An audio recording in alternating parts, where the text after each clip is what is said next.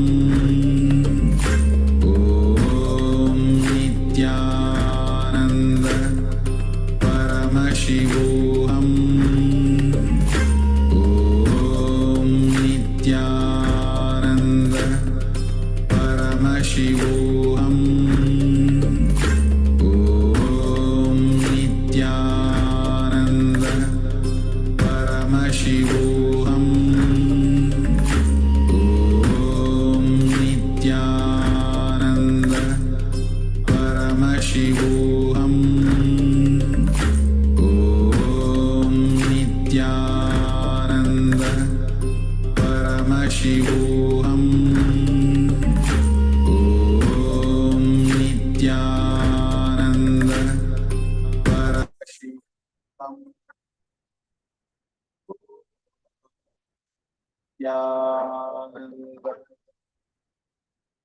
Yes. Now, please post whatever your third day reveal. What are the 5 objects that are on my right side?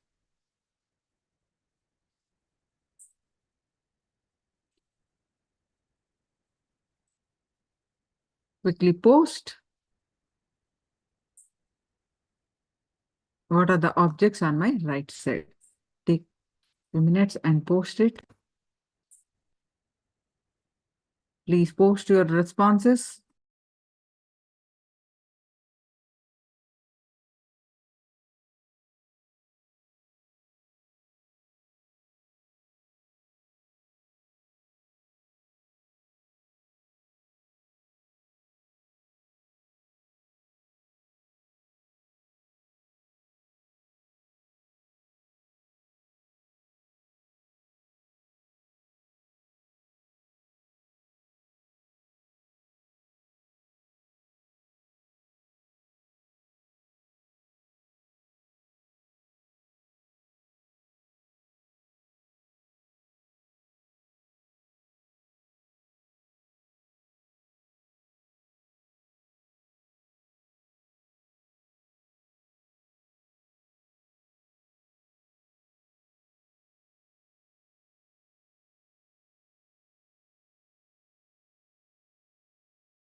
Yes, now I am reading your responses. Mala. Pen. Yes. And a black object. Oh, wow. Agamapriya. That's good. Good manifestation. A glass of water. No. A ring. An item associated with Swamiji. All 5 out of 5. Agamapriya, wonderful manifestation. How about others? I see chains and a book. Okay. Good manifestation. Green pen. A round red object. Perfect. Zoom. Perfect. What is your name? And a small rectangular brown box. I got yellow bird, big rocks, a rich purple.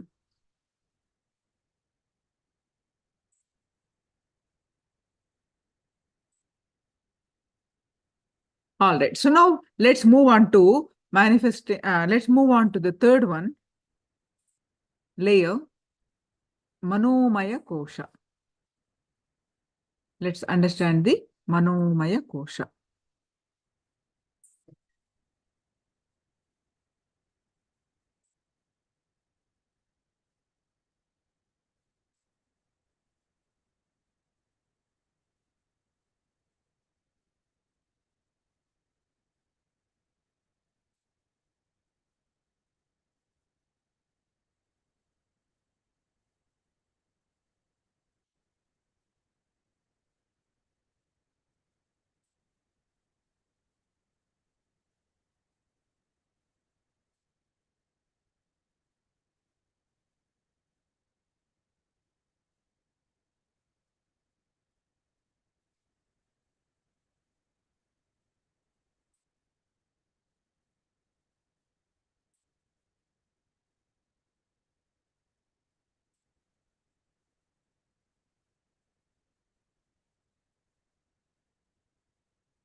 I still see some responses. Okay.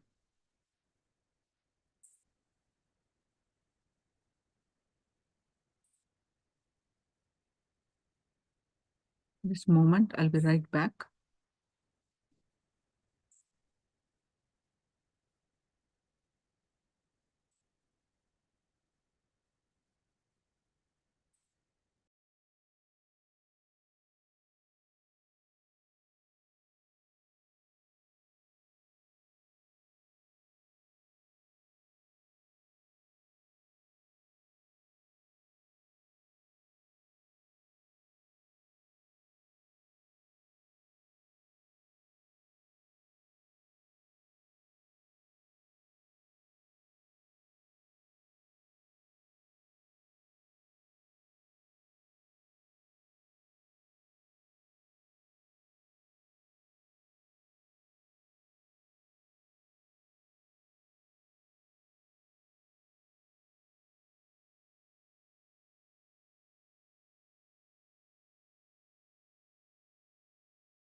Yes.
So basically, the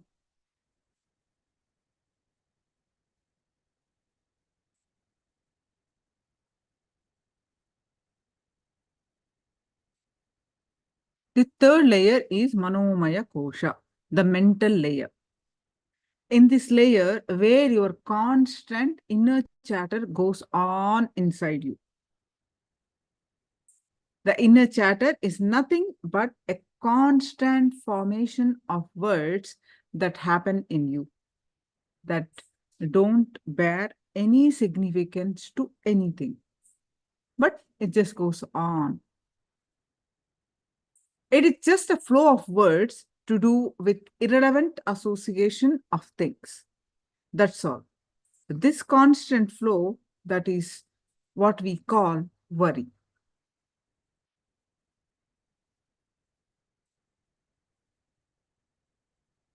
If a person does not have a clean Manomaya Kosha, the mental layer, that is, if he is disturbed in the mind, sits as a leader, he can ruin the entire place where he is seated. The Manomaya Kosha is the center of all the 5 koshas. Not only it is the middle as we know, it is even the otherwise. This Manomaya Kosha can be called as the base of all the 5 koshas. From Manomaya, you can penetrate or work on all the other 4 koshas. Among the 7 chakras, the Anya chakra is the chakra Raja, the king of all the chakras. In the 7 layers, the Nirvanic layer is considered to be the ultimate. That we are yet to learn. We are going to be learning in the upcoming layer. In the same way, in the 5 koshas, the Manomaya Kosha is the ultimate one, not even the Anandamaya Kosha or bliss layer. This is because after Manomaya Kosha, things are involuntary and not under your control. So whatever you can do it only up to the Manomaya Kosha. We'll work on this Manomaya Kosha step by step. It will be a longer process than the first 2 layers. The meditation process for Manomaya Kosha itself is very simple. That is actually humming. Intense humming itself will break the inner chatter. When you hum, put your complete awareness on the humming. It helps you to silence the mind. Our inner chatter is created around the navel area. So your humming should start from the navel. When we hum intensely, such that we feel the vibration of the humming right below our navel, we stop this process of continuous inner chatter. When we start humming from the navel, it is literally shaking your navel. So the inner chatter will be shaken. It is like shaking the whole thing up. So the humming should happen from below the navel. Humming lets you feel your body as energy.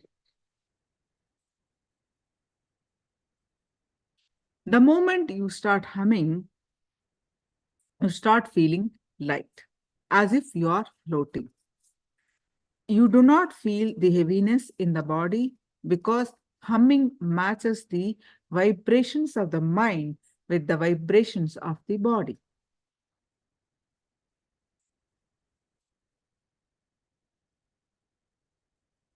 Body and mind become harmonious. You start experiencing yourself as energy. But you have to start at the please, this is what is important. You have to start at the Annamaya Kosha to enter into the Manomaya Kosha. It means that we have to start from square one. So now you have to go through all the meditations you did earlier because see, it is basically Manomaya Kosha to work. You have to start working from Annamaya Kosha, Pranamaya Kosha, and Manomaya Kosha. Okay, so I'll explain to you once more. Annamaya Kosha, what we will do, the first layer, you can do this meditation. You stand. I'll explain to you these meditations. The Annamaya Kosha meditation, you have to balance the body. For that, starting from the bottom of your feet to top of the head, each body part, you have to bring awareness and squeeze it and release it. Are you able to get it? Just when you are at the feet, you have done this meditation earlier. Bring awareness to your feet. Just stand, you need to stand. You are going to do 3 meditations straight. All are simple. You can do every day and it will bring tremendous sync with your body-mind system. Okay, listen to this. The second meditation you just finished. The inhaling, bring awareness to the inhaling, gap between the inhaling and exhaling, and awareness on the exhaling, and the gap between the inhaling and exhaling. And 5th step is awareness on the stomach, navel region. That you just did. You remember, right? How many of you remember? Yes, Elizabeth Ma remembers. Okay, so that is the second meditation. The first meditation, you stand. The first meditation, what you will do? You stand, and this all you have done this earlier. So visualize, you literally breathe, you release all the tension from the body and breathe, whole body become energetic because you breathe in from the all cells of the all pores of your body. So you start from feet. Forget rest of the body. Your feet has become beanbag. Means you can squeeze in. So visualize your feet has become beanbag and squeeze in mentally and physically. Squeeze in. Okay, visualize to squeeze in and physically also squeeze in. Then 40 seconds, approximately 40 seconds. Then release it for 20 seconds. All right. Then visualize the whole force from that body part is inhaling and exhaling. Like how you inhale, exhale from the nose, from the feet, you are inhaling and exhaling. Is it clear? Okay. Then go to calf muscles. Forget rest of the body. When you are working on the calf muscles, you forget rest of the body. You forget your head to every body part, you forget. Only your complete awareness on your calf muscles. Then calf muscles, visualize that are a bean bag and squeeze in and release it. Mentally, physically. Visualize that you are squeezing in. Physically also, you try to squeeze in and release it. 40 seconds and 20 seconds. Then your calf muscles are breathing air, the prana from the air and releasing it. Then go to knees, go to thighs. When you're doing on the thighs, your awareness is completely on the thighs. Forget rest of the body. Your thighs have become beanbag and squeeze in, releasing it. Then inhale the prana, exhale the prana. Is it clear?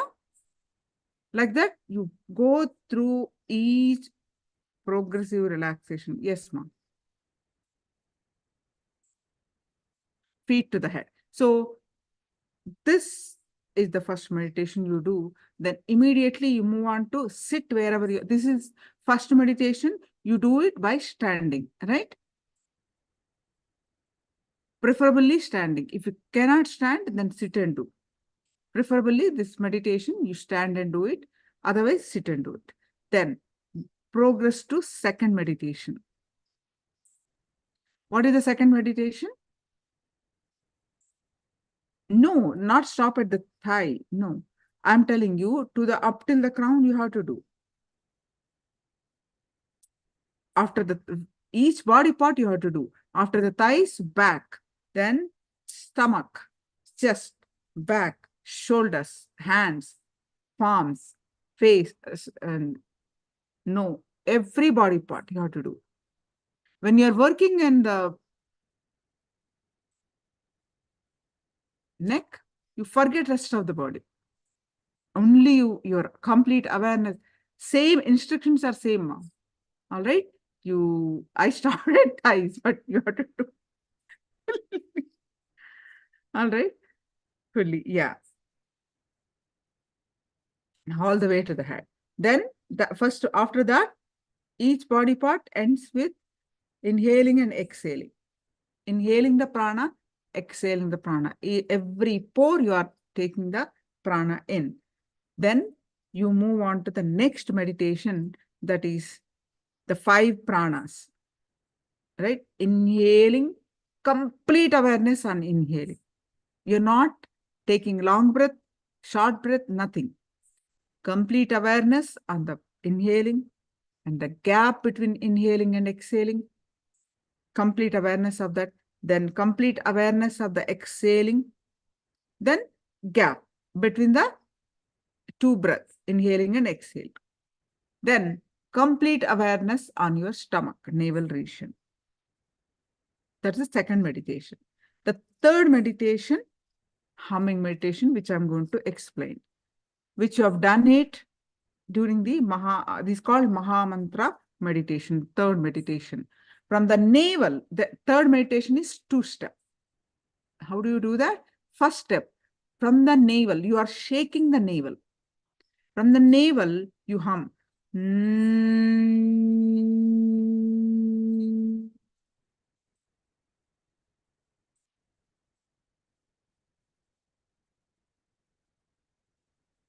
As long as possible, the humming should start from the navel. As long as possible, as loud as possible, as deep as possible. All right. So do not bother about inhaling and exhaling. It happens by itself. Then you become humming. You just forget everything. You become just humming. Then you do that for 21 minutes. Then just sit wherever you are, completely relaxed with a blissful smile and without, just observe the thoughts. All right. So then your mind literally so peaceful, no thoughts. All right. So are you all ready? Is it clear? All of you clear? 3 meditation we are going to do simultaneously to address the Manomaya Kosha. Yes, let's bliss out. Yes. All right. So let's start with the first meditation. I'm only going to change the music. That means that you understand you have to change the meditation. Okay.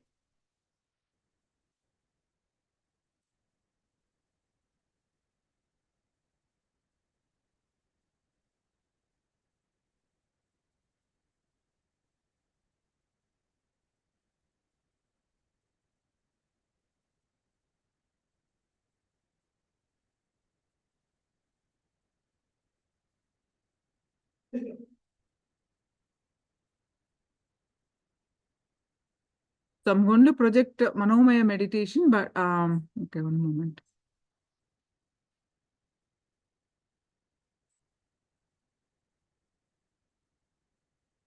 So get ready to do this meditation.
Now move on to the next part of the meditation.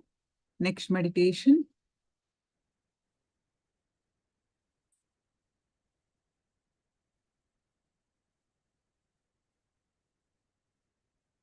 Move on to the next meditation.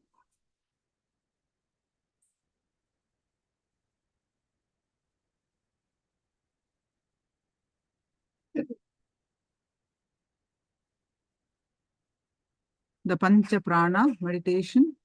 Inhaling, bring awareness to inhaling.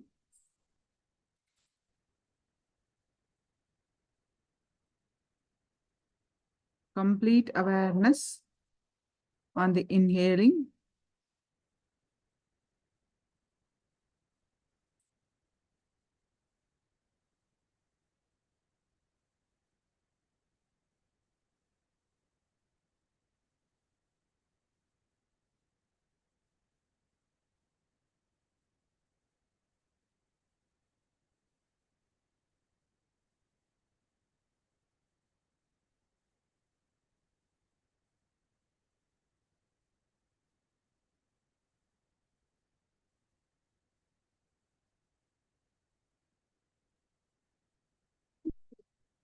Complete awareness on the inhaling.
Few minutes on inhalation, complete awareness on inhalation, then few minutes on gap between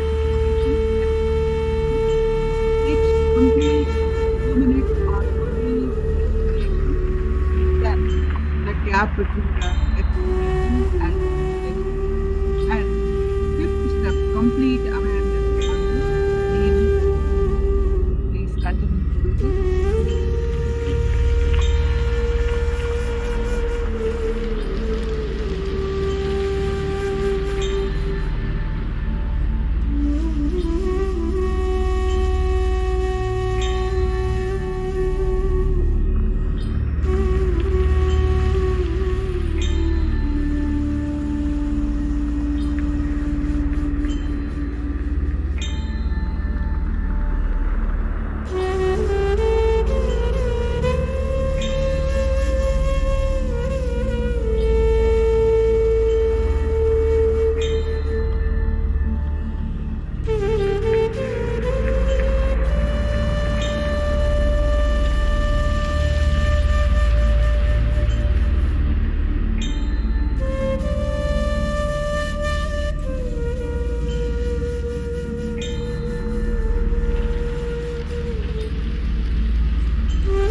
Now, let's move on to the third meditation, which is humming meditation. Let's move on to the third meditation, which is humming meditation.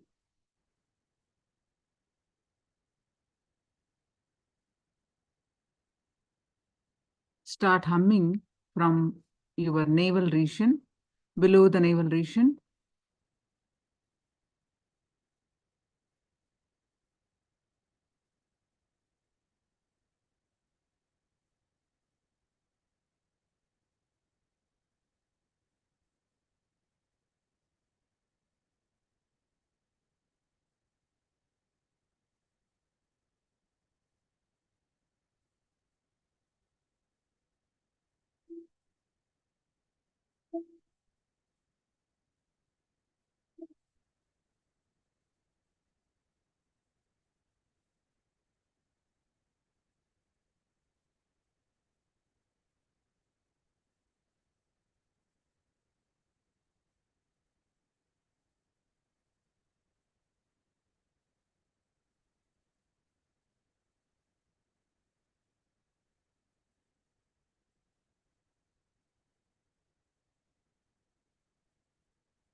Now sit wherever you are.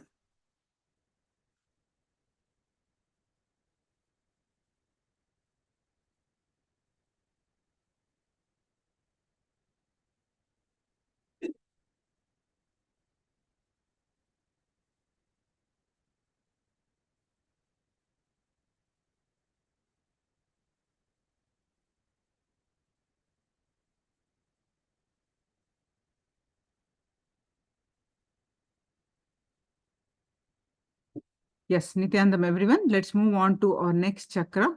Sorry, next layer. Are you all on camera?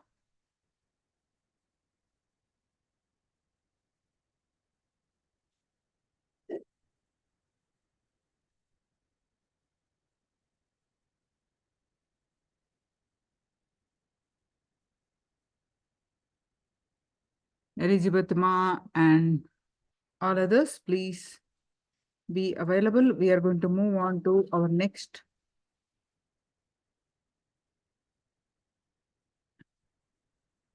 Shukra Indrananda, Suzanne, Jnana Swarupini, Agama Priya, Christina.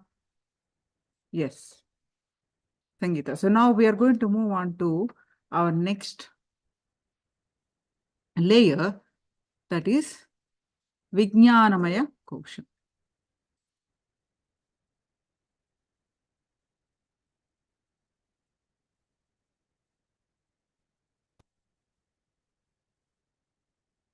The fourth layer is Vijnanamaya Kosha. This is the visualization layer.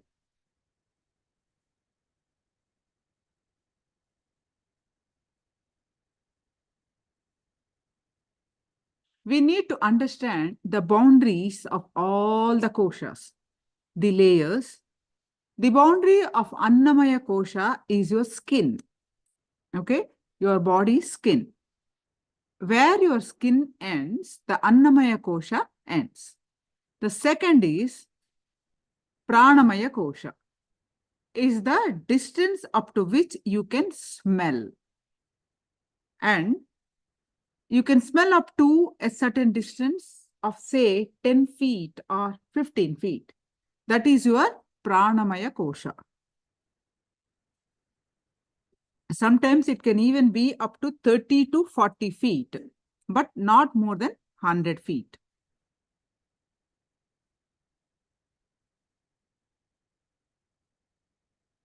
Hundred feet will be the maximum. That is why people who have a strong sense of smell will be very sharp and intelligent. This layer is directly associated with intelligence. This layer is directly associated with our intelligence. The next is, such people will be very sharp in their decision making,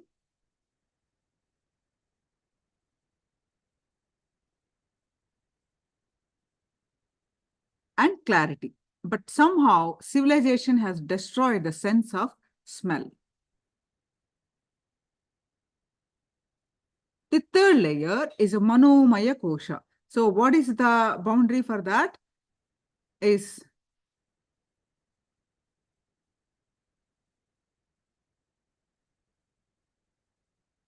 the boundary of the mental layer includes all the subjects who can understand logically and which you are able to reproduce.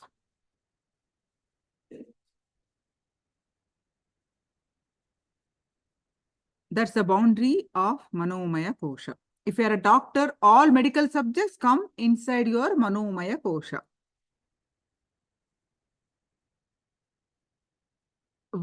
Whatever you can understand logically and reproduce, whatever you are able to express comes into the boundary of your Manomaya Kosha.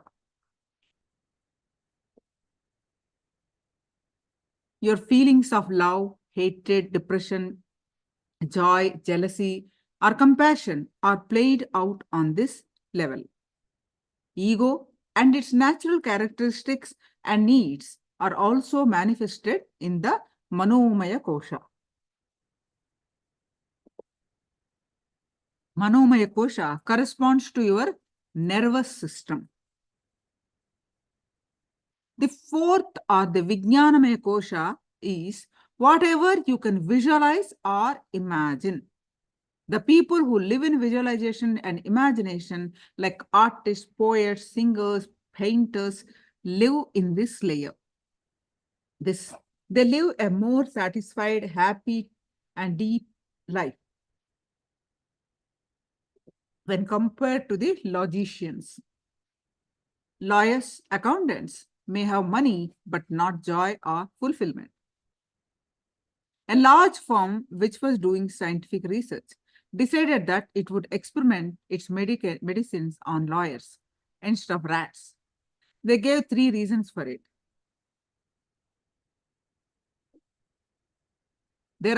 First reason is there are more number of lawyers than rats. Second, reducing the number of lawyers does more good to the country than reducing the number of rats. Then the third reason is there are some things that rats won't do for the sake of money.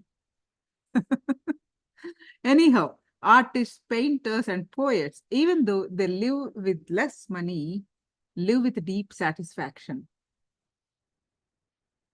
because their boundary is much bigger. For example, in a day, if you spend most of the time in the visualization layer, or the next layer, that is bliss layer, you can feel fulfilled.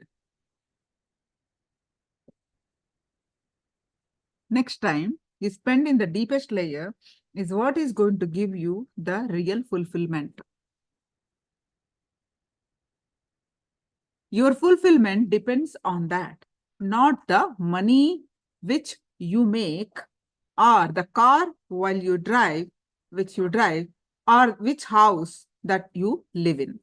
All those things are not going to give you fulfillment.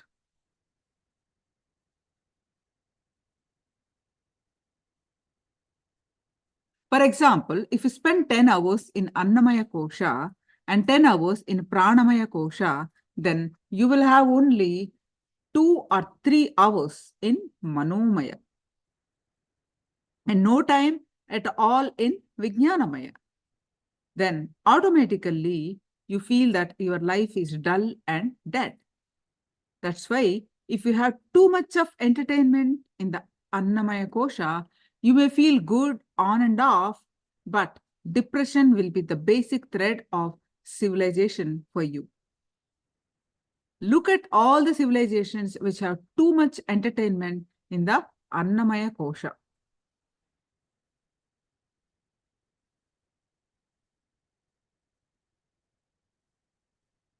In the Vedic tradition, even entertainment was designed in such a way that you would be again and again pushed to the second or third layer.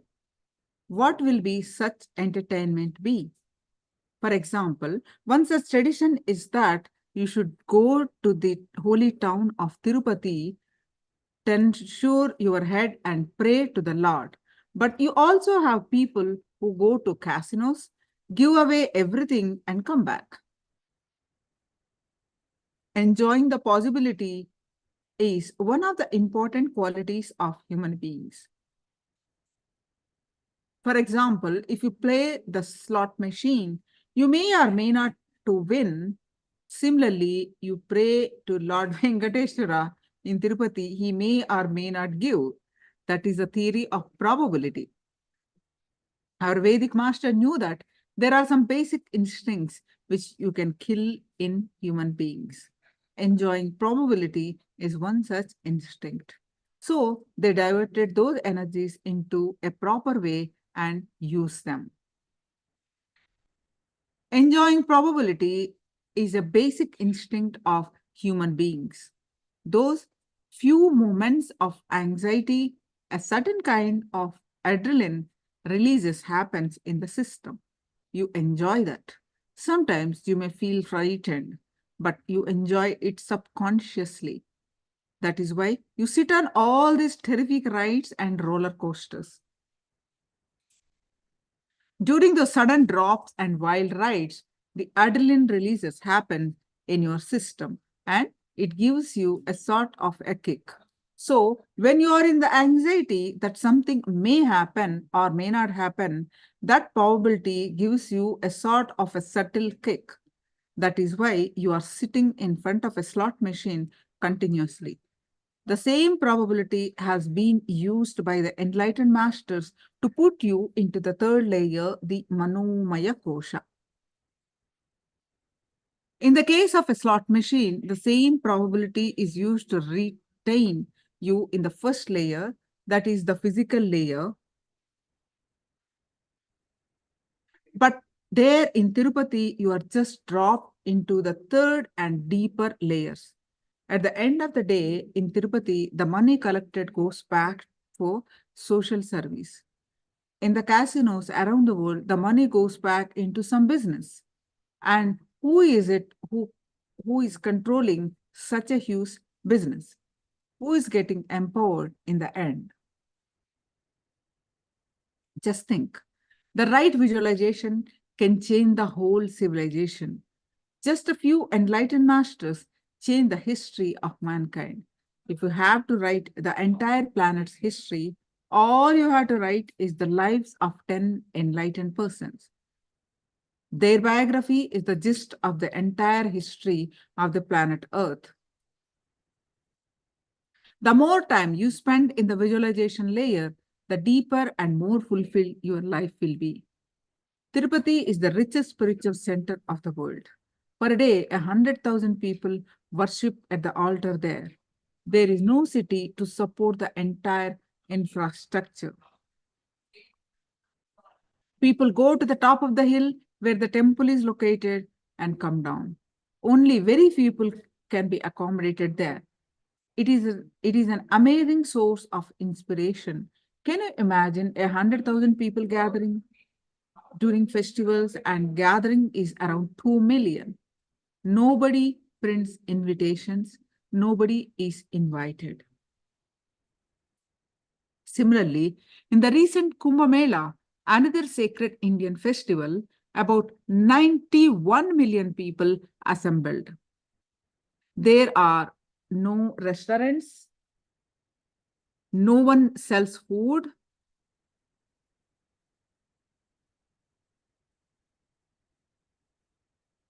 All the 91 million are given free food. Selling food is a crime in that area. 100,000 tents are erected. Such a spiritual organization, each spiritual organization takes up one tent and distributes free food. Their kitchens are open to all.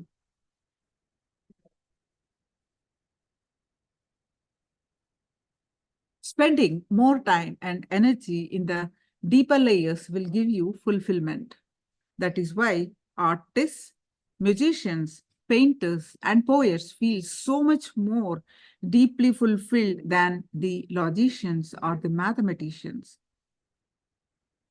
With logic, you stay in Manomaya. With visualization, you come to Vijnanamaya.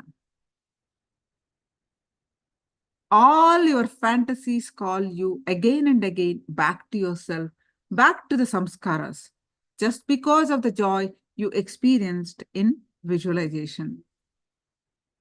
This is the closest to the bliss layer.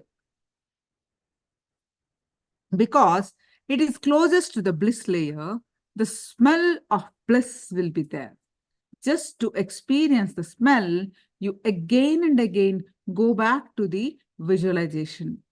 The fantasy itself does not have juice. You know for yourself that after cherishing the fantasy for a few minutes, what happens? You are bored. For example, if the joy comes from the sweet that you eat, then joy should increase with the number of sweets, isn't it? But that is not the way it is. After 10 sweets, what will happen? You feel repulsed by the sweet. It means that the joy is not from the sweet. There is some other source. The source or the joy is from the bliss layer, the fifth layer. Because the visualization layer is the nearest to the bliss layer, you tend to think that the source is there and try to enter into the fantasies again and again. Now, we're supposed to go beyond this visualization also. How to go beyond this visualization? Because anything you do will be under your visualization. So it is like going beyond your imagination. How can we? We can.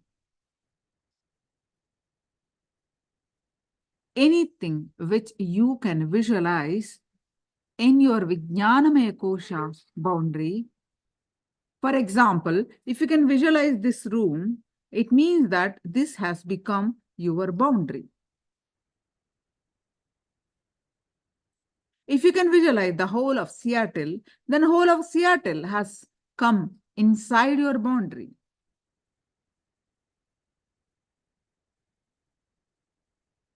If you can visualize this whole country, the whole country has come inside your Vijnanamaya Kosha boundary.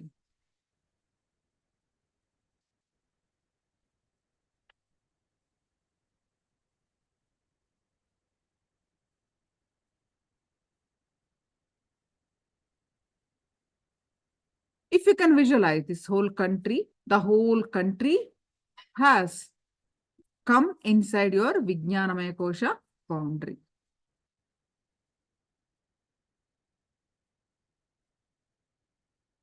If you can visualize this whole planet Earth, then the whole planet Earth has come into your boundary. If you can visualize the whole cosmos, you can visualize the whole cosmos come into your visualization or Vijnanamaya Kosha.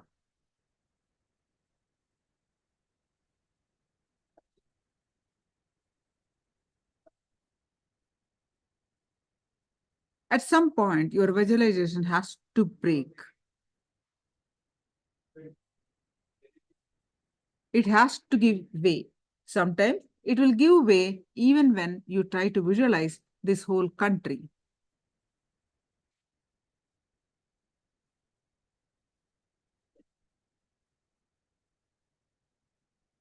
Sometimes it will give way the moment you try to comprehend the entire planet. At one point, it has to give way. You will see that your visualization gives way. At least for a few moments, you will relax without visualization happening in your inner space. Let us see how it feels. Don't give the urge. Don't have the urge. If you have the urge, the very urge will stop the process. Visualization. Visualize Seattle means whatever you know about Seattle, visualize and feel it inside your skin. The traffic moving inside your skin. The whole thing is happening inside what you think as your boundary. Just expand your visualization step by step. Suddenly, you will see that your visualization gives way to existence itself. Now, let us do this meditation of the Vijnanamaya Kosha, visualization of expansion. Please close your eyes, tie your eyes with eye band. Of all of you are ready, can you post yes in the chat or wave it? All of you are ready for this meditation? Yes, Sangeeta putting 2 hands. Are all of you ready? Ready? It's a beautiful meditation. Okay. Now, please close your eyes. Tie your eyes with eye bands.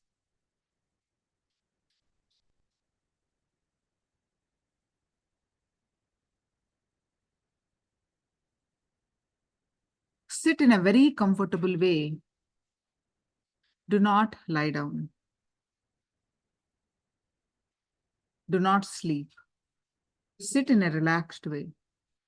There should not be anything tight gripping your body. First, feel your boundary of the Annamaya Kosha, the physical layer. Feel yourself completely inside your skin. Feel alive. Bring awareness to your entire body. Feel your skin. Inside your skin, be alive.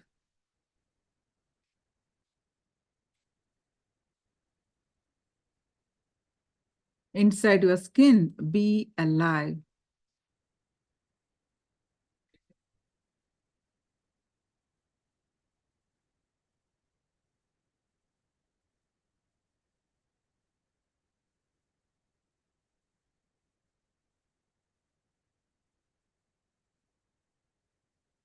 Feel yourself alive from head to toe.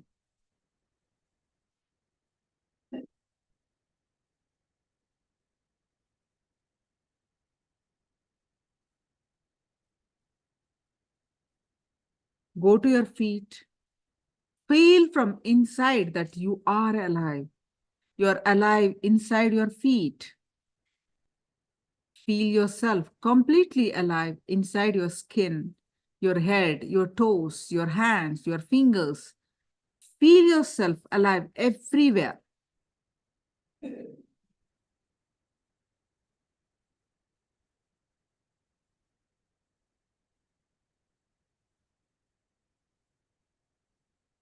Feel yourself alive everywhere inside your body.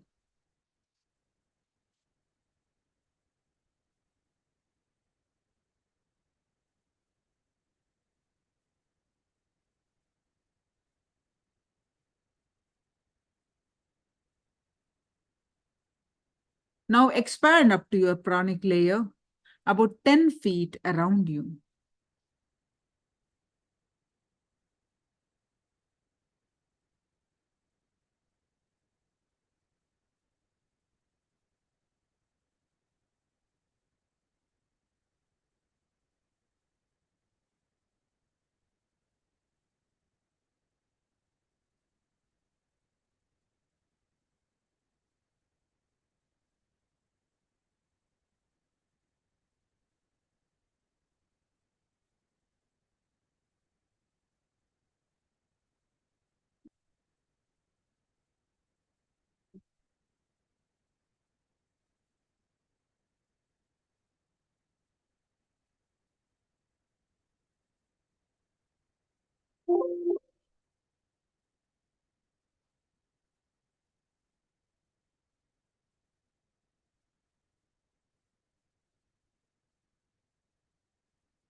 Feel yourself alive. Your entire body.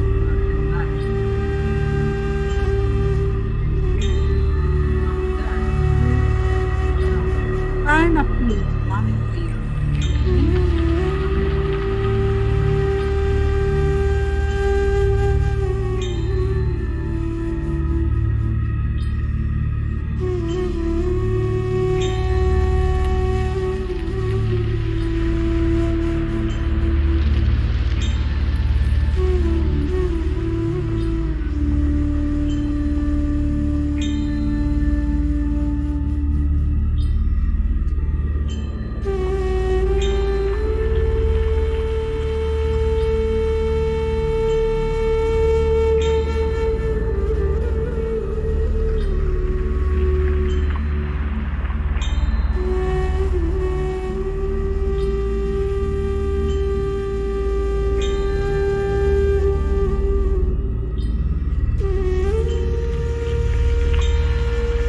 Whoever is sitting around you,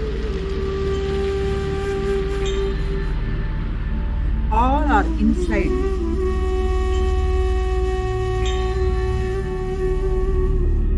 Expand 10 feet all around you.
Feel that you are expanding up to the pranic layer, up to the space where you can feel the smell.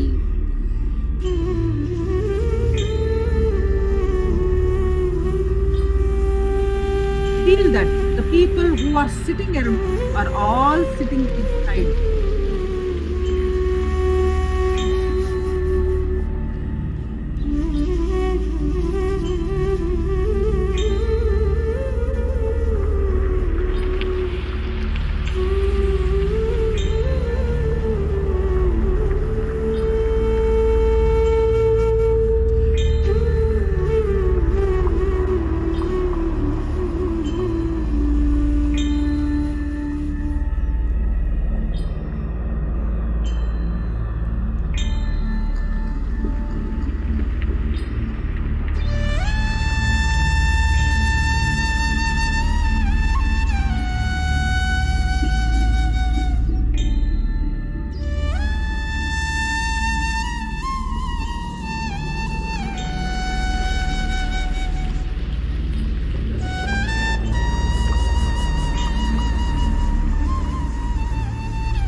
Now just expand and fill this whole room.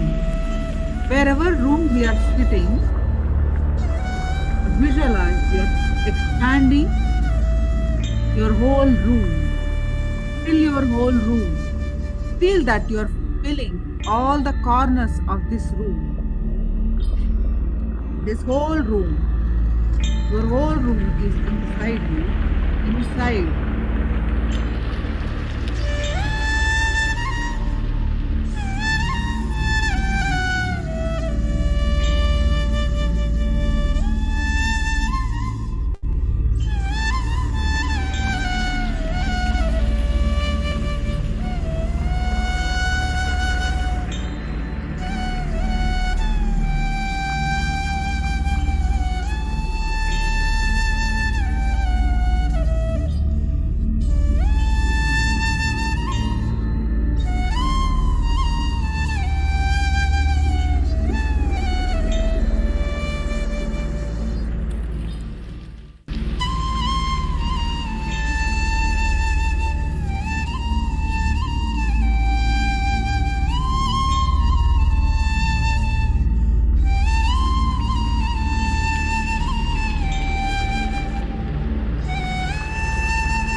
chairs in your room, the sofas in your room, all the meditators, everyone sitting in your room or whatever is there in your room are inside you.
Building.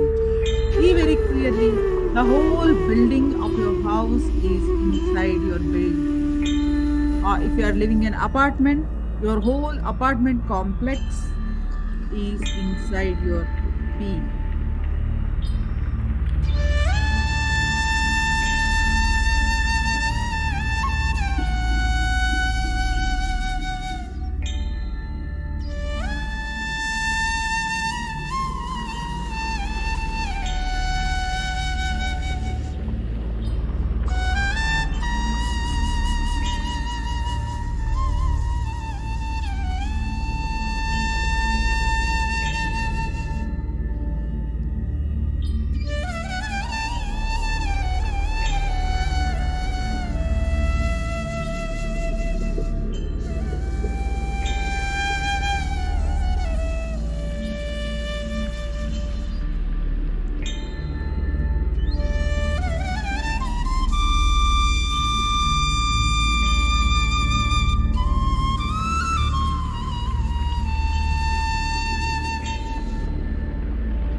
Expand and feel the whole building inside your body.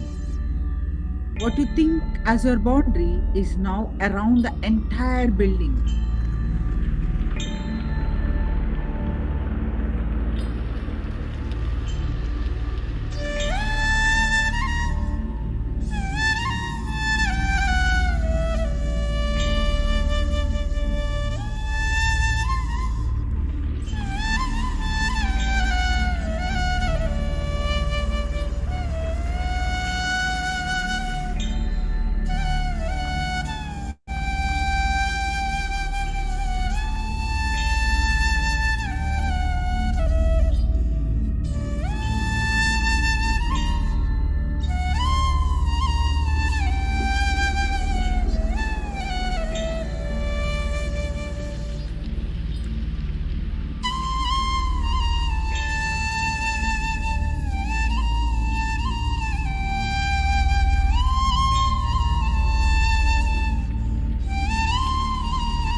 The whole street.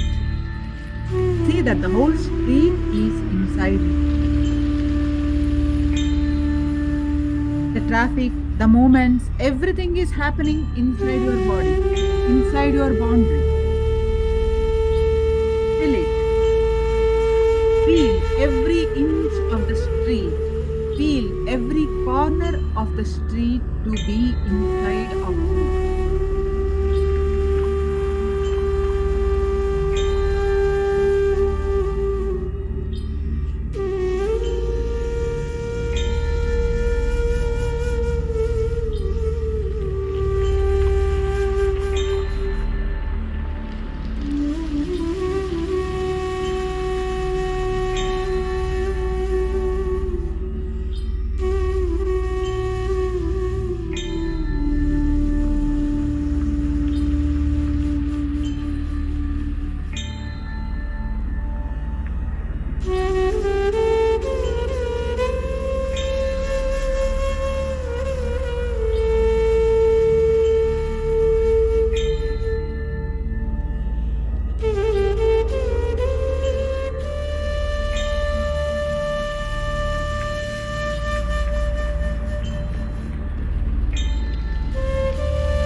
Fill this entire city.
Now, fill your entire city.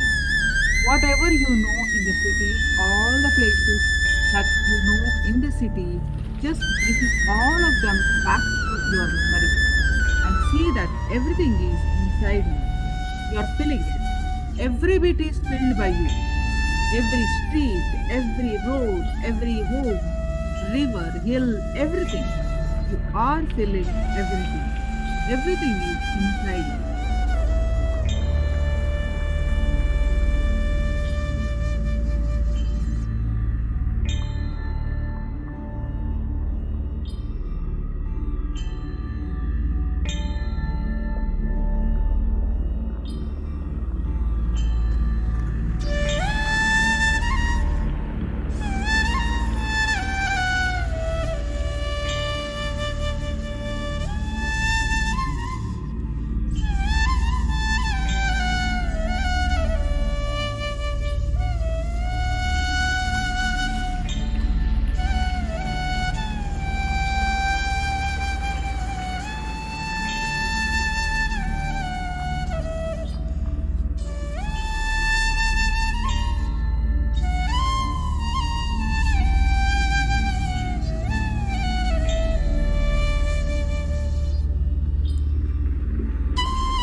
further and fill all the corners of this country.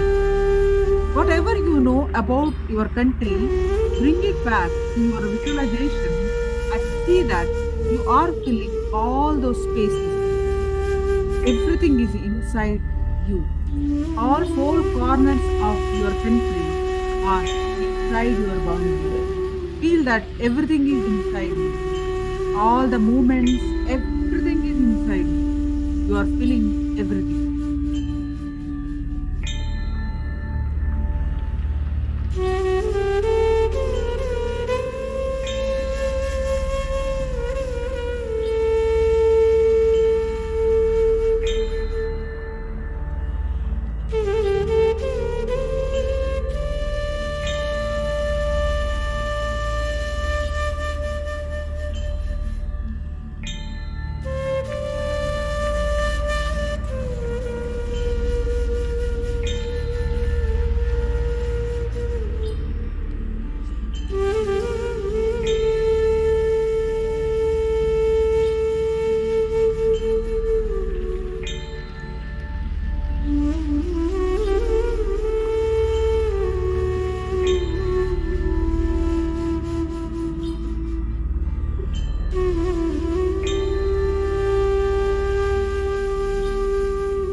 Now expand and just feel that this whole globe, the entire planet Earth is inside you. Whatever you know about this planet Earth, all the places that you have read about or seen, wherever your memory can penetrate, expand to cover it. Let the whole thing be inside your inner space. Experience all the places inside your boundary, inside your skin, inside you. Expand. Let everything be inside you. Feel the ocean, mountains, rivers, cities, everything to be inside you.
Now expand and just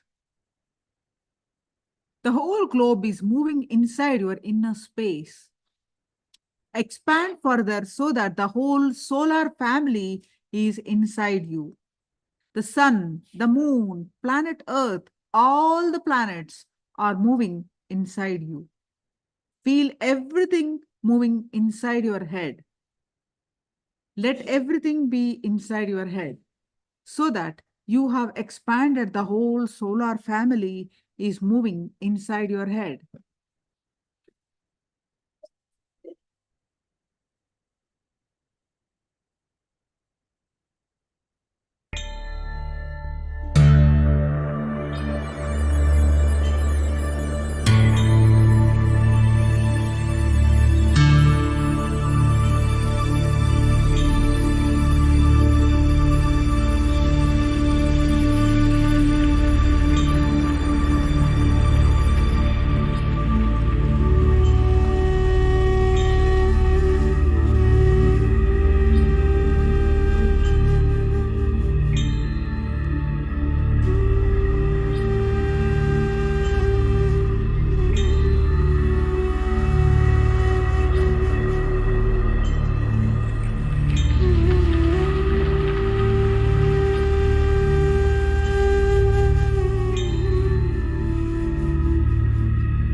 expand further, let the whole cosmos be inside you. The whole empty space, light covered by light, darkness covered by darkness, big bang and black holes that are happening. Whatever you know as the cosmos, expand and allow it to be inside you. Continue to expand. Feel the bliss inside you. Feel the immense lightness inside you. Feel the expanse of bliss inside you.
Feel the bliss inside you. Feel the immense lightness inside you. Feel the expanse of bliss in you.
start moving towards experiencing the Anandamaya Kosha.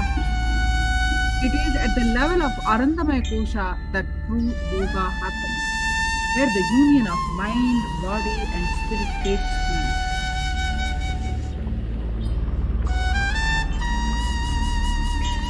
You are one with the cosmic energy, where the self is alive and you have identified yourself with it.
Om Shanti Shanti Shanti. All of you, please relax. You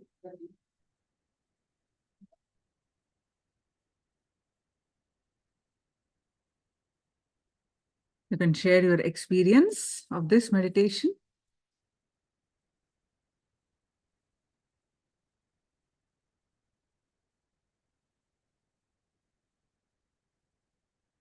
Guru Prasadani says, very relaxed and blissful.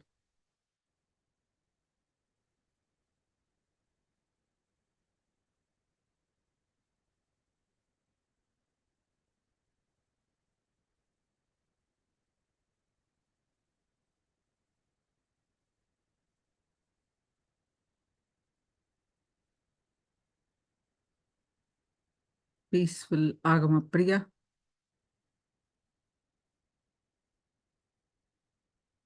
How about others?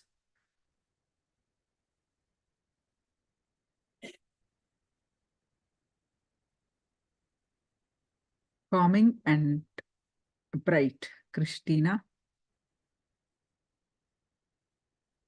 Feel blissful. Ma Jenny.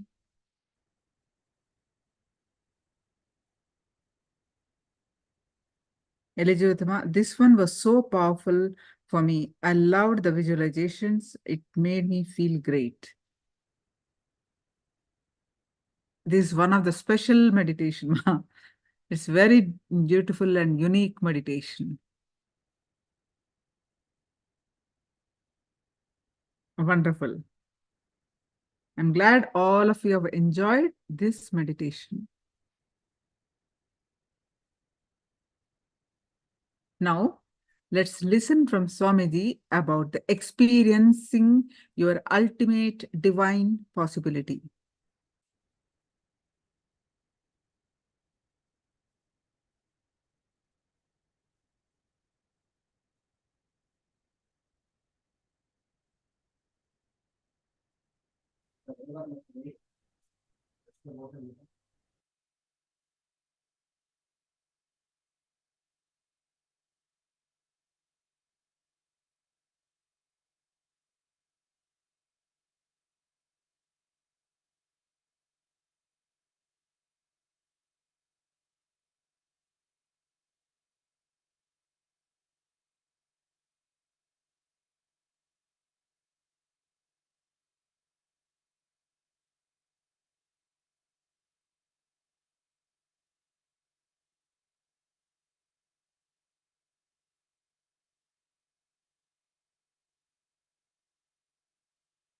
Now,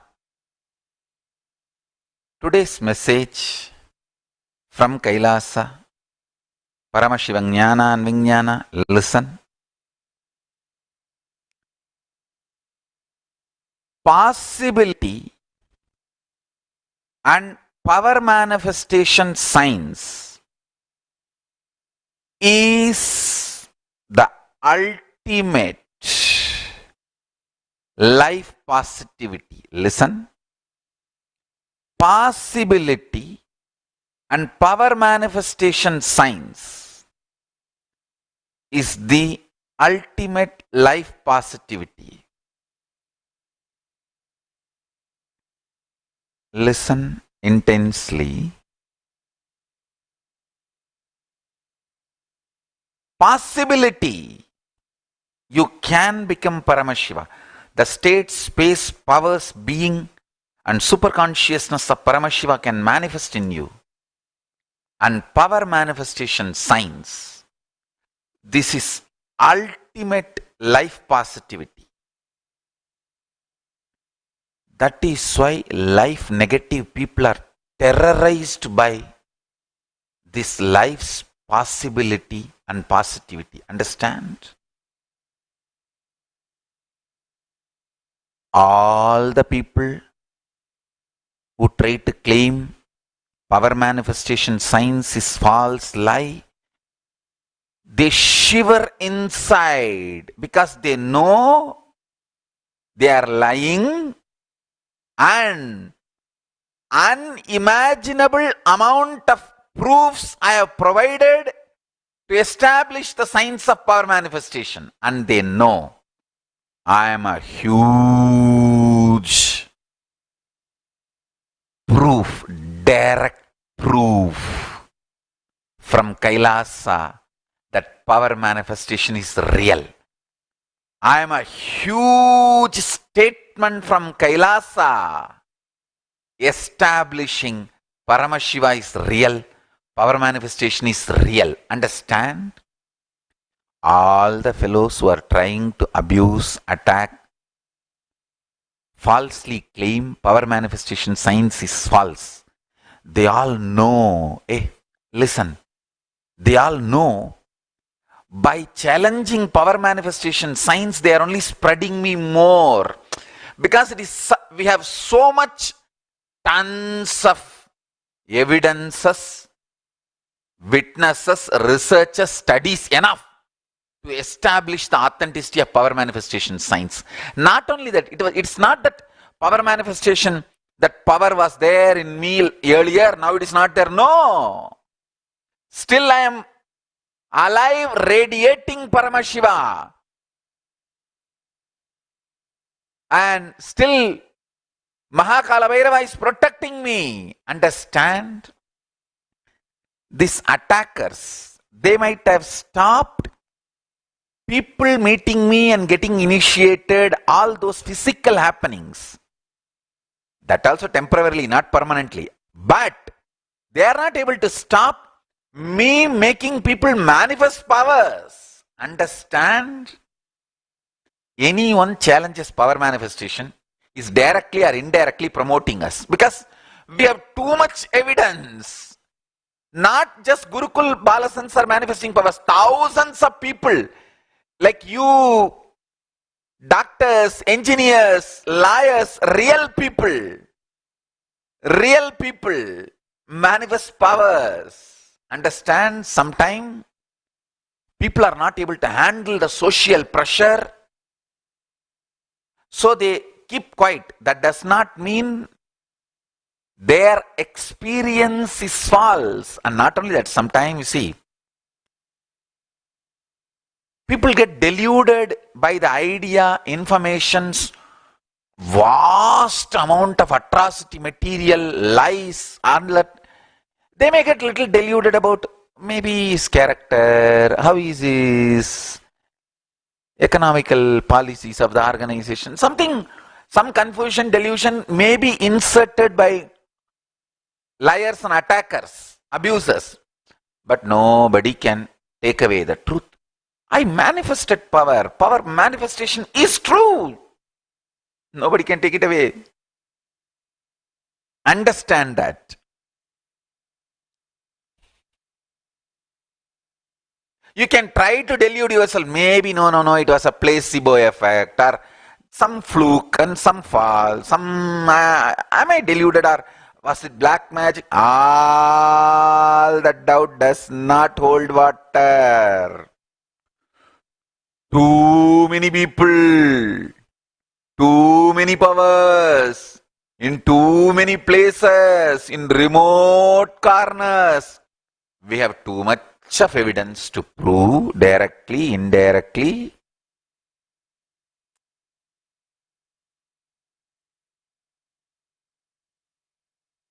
To establish the science of power manifestation. I tell you, even the people who are accusing, abusing, attacking, alone, inside their heart, they know, hey, Swamiji has powers. Paramashiva is real and he is incarnated as Swamiji. We may be deluding ourselves, hiding, forgetting, and forcibly trying to forget all the drama you can do. But you know the reality. I tell you, listen, I tell you. Because I know the people who are attacking me, who are they? Because I know my enemy. You see, I don't have enmity. Who treat me as enemy? Because I know my enemy, I am peaceful. But because they know their enemy, they are shivering, agitated, angry, perturbed, screaming from all corners. Listen to this. This is today's essence of today's satsang. Because I know my enemies, I am peaceful. Because my enemies know their enemies, their enemy and enemies, they are shivering, they are shaking. Understand?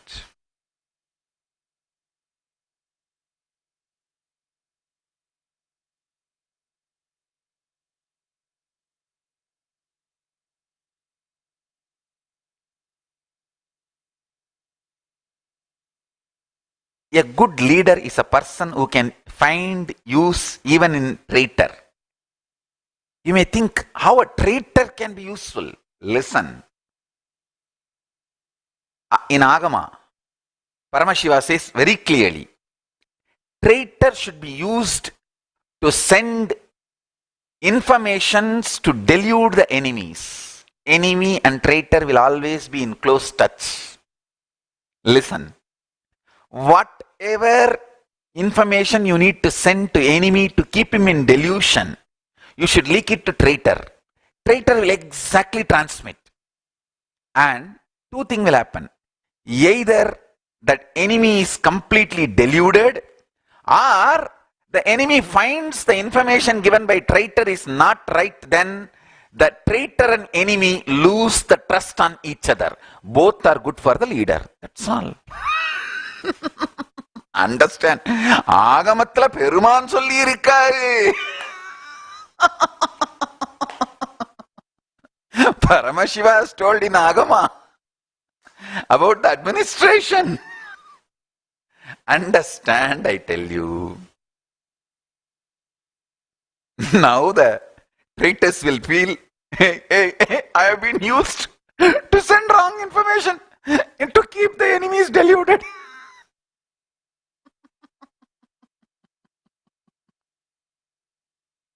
Listen carefully. Listen carefully. End of the day, absolute life positivity is a strength, power. Paramashiva's manifestation.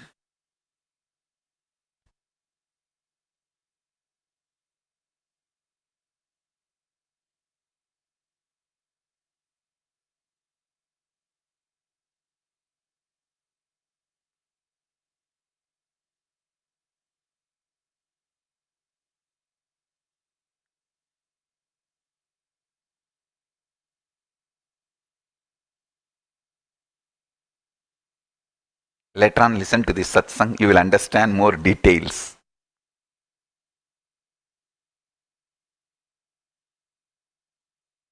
I am loud and clear statement from Kailasa. Paramashiva is real. The possibility and power manifestation science is true. And every human being should work on achieving the state, space, powers, being, and superconsciousness of Paramashiva. Understand, especially the Kayakalpa participants. All the Kayakalpa Yoga participants, please raise your hand. I am not seeing the Kayakalpa Yoga participants in Madurai. Madurai, please get all the Kayakalpa Yoga participants to come and sit for the satsang. Listen.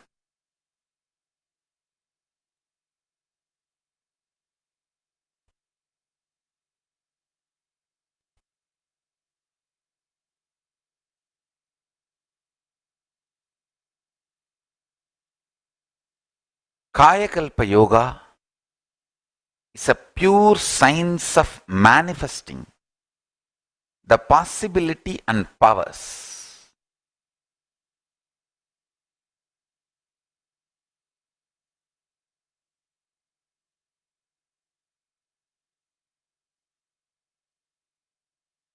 Listen carefully.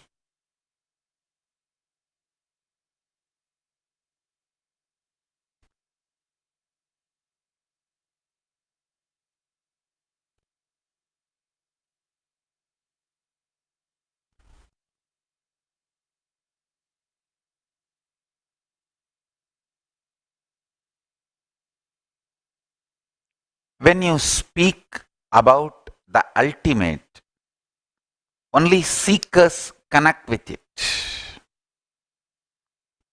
Person who is soaked in extreme life negativity does not even feel connected to the ultimate truth.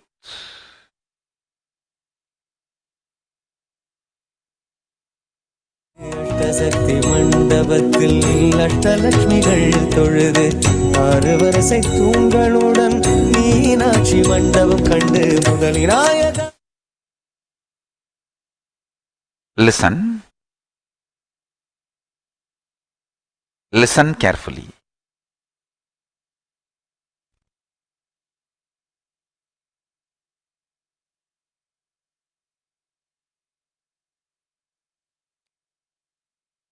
In every level, whether your health, wealth, relationships, completion, fulfillment, social existence, spiritual enlightenment, in every level,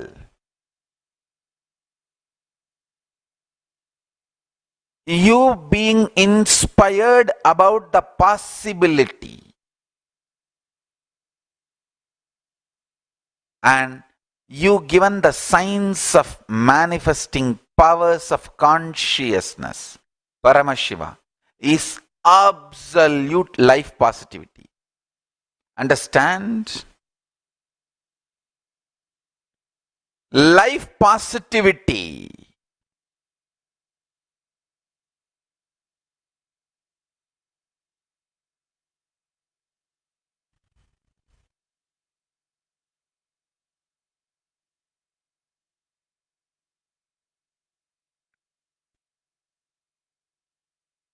Everyone who is frustrated, angry, unable to deal his own possibility,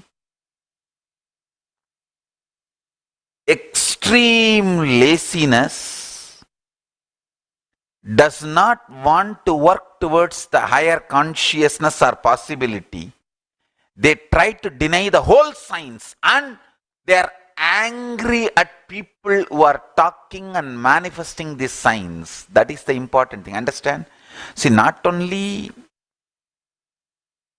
it's like in the young age, you hear a story in your primary school that fox which could not get the grapes screams, oh, these grapes are sour.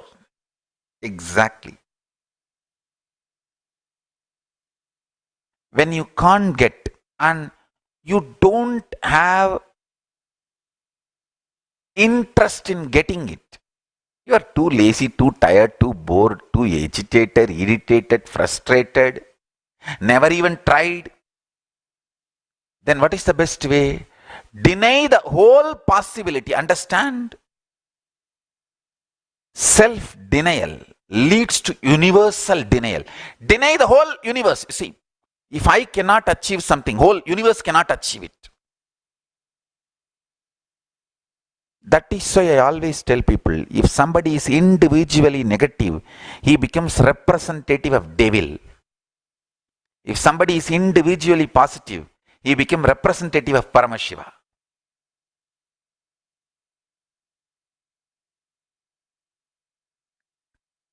Possibility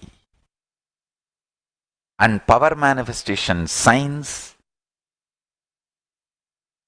is absolute life positivity. That is the source, core inspiration, Paramashiva.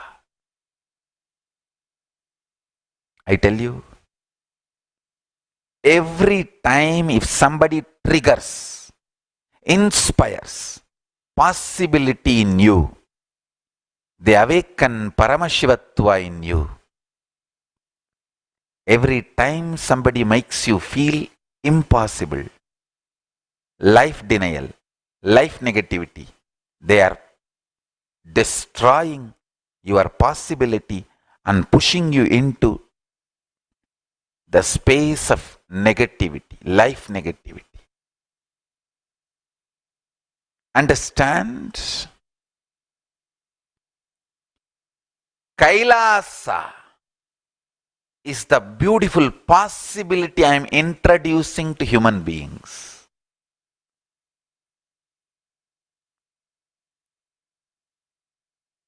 Paramashiva is real.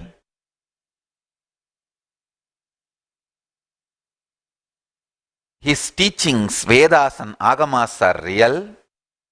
And what he is teaching, the state space powers, being and superconsciousness of Paramashiva is real.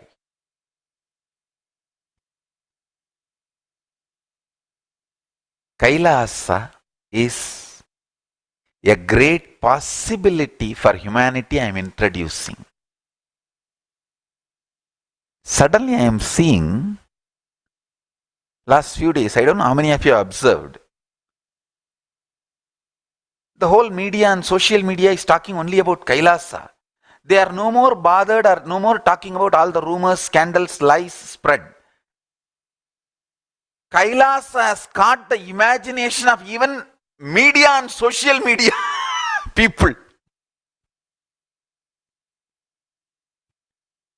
ஐயா memes போடுற மாம்சுகளா, நீங்க எங்க இருக்கீங்க, எப்படி இருக்கீங்க, நீங்க நல்லவங்களா கெட்டவங்களா எனக்கு ஒன்றும் தெரியாது.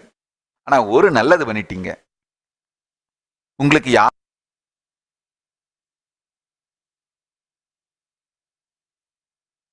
200 ரூபா கொடுக்குறாங்களோ தினம், அதுவும் எனக்கு தெரியாது. நீங்க நல்ல நோக்கத்துக்காக பண்ணீங்களா கெட்ட நோக்கத்துக்காக பண்ணீங்களான்னு தெரியாது. ஆனா கண்டபடி மீம்ஸ போட்டு கைலாசத்தை பாப்புலர் பண்ணிட்டீங்க ஐயா.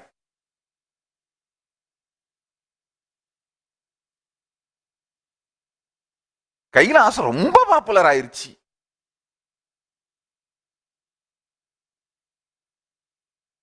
இதுக்கு மேல நானே வேற ஏதாவது சொன்னா கூட ஜனங்க நம்ப மாட்டாங்க போல. ஐயா எவ்வளோ நல்லது பண்ணீங்க,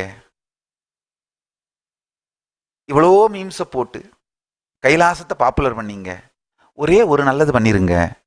அந்த ஐலண்டு தீவுன்னு சொல்றீங்களே, அது எங்க இருக்குன்னு மட்டும் கொஞ்சம் கண்டுபிடிச்சு கேட்டு எனக்கு சொல்லிவிட்டீங்கன்னா நானும் அங்க போய் நான் தான் நித்யானந்தான்னு சொல்லி அந்த ஞான விஞ்ஞான சக்கரவர்த்தி சுப்ரீம் பாண்டிஃப் அப்படின்னு அந்த டைட்டில் அந்த வேலையை ஏதோ ஒரு வேலையை போட்டு கொடுக்க சொல்லி வாங்கிக்கிட்டு அங்க நிம்மதியா செட்டில் ஆயிடுவேன். அந்த ஐலண்டு தீவுன்னு சொன்னீங்களே, அதை மட்டும் கொஞ்சம் கண்டுபிடிச்சு எங்க இருக்குன்னு சொல்லிட்டு போயிருங்க ஐயா, உங்களுக்கு புண்ணியமா போகும்.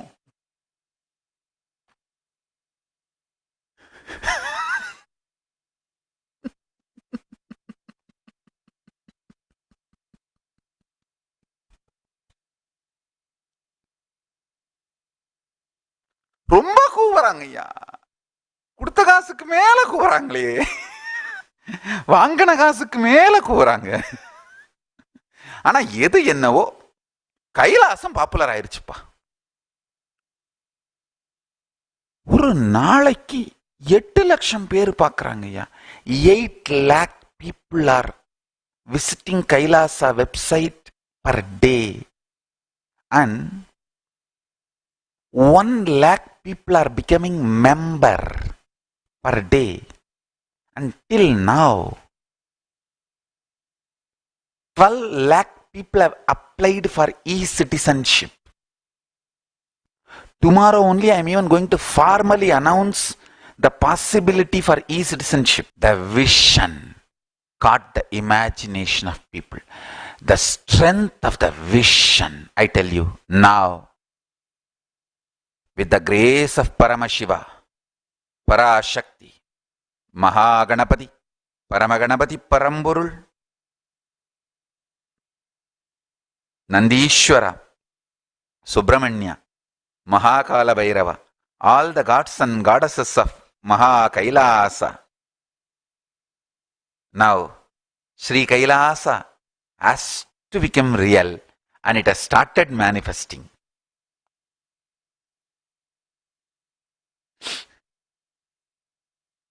Understand?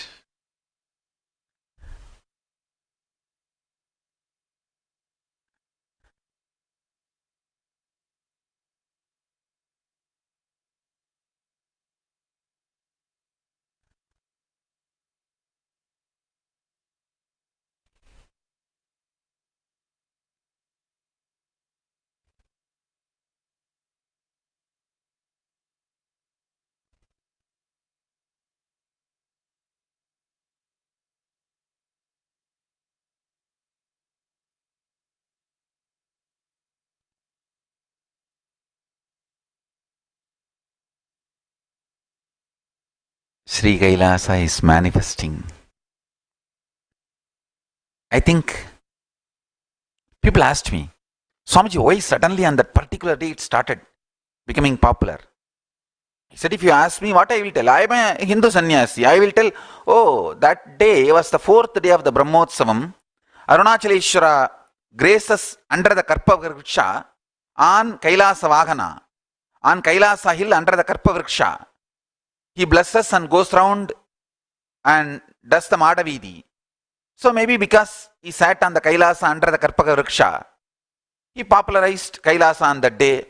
Exactly, that is what has happened. On that day only it happened. So if you ask me, I am a Hindu sannyasi, I will give only this reason. Edu enna opa மீம்ஸா போட்டு கைலாசத்தை popular பண்ணிட்டீங்க. Kailasa has become too popular.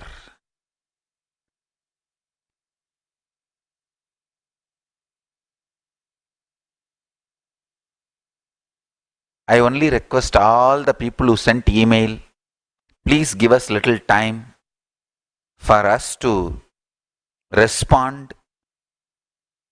We did not expect this kind of a positive response, and I want to tell you, less than 1% negative emails.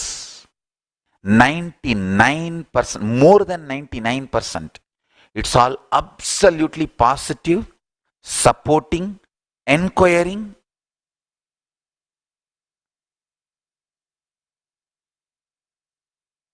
So many people even offering land.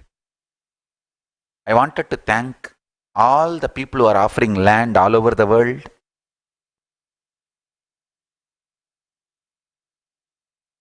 I don't want to reveal the name, but some of the governments have officially approached us and invited us to have the Kailasa settlement in their place. I thank all of them. We will start working with them maybe soon with Paramashiva's grace, Parashakti's grace, Paramaganapati's grace.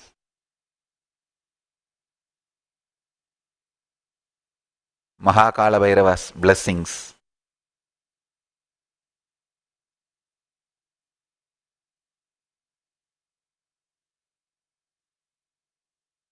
Subramania's blessings, all the gods and goddesses of Kailasa, their blessings, Mahanandi's blessings. We will have not only space, place also for Kailasa. Once it is done,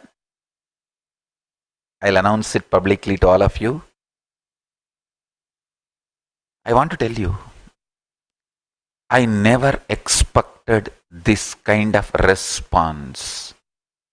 I really thought we will humbly continue our services. Now I want to tell you all,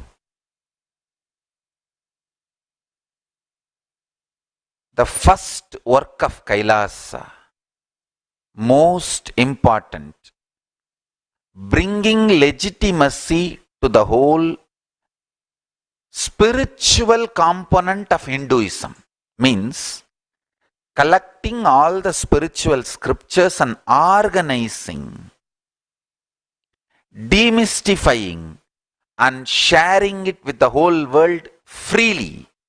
Knowledge is free as per Paramashiva. That's our first responsibility. We are fundamentally education organization. Kailasa is inspiring people for the possibility and power manifestation science and giving them ultimate absolute inspiration about life positivity.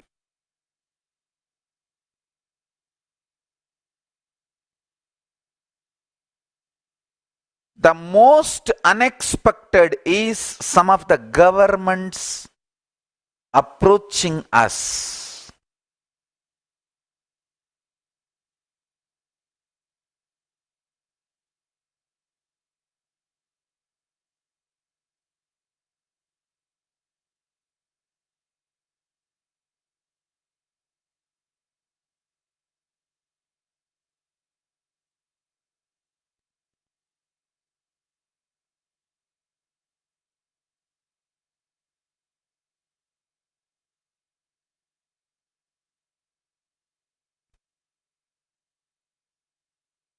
That was the most unexpected but sweet surprise.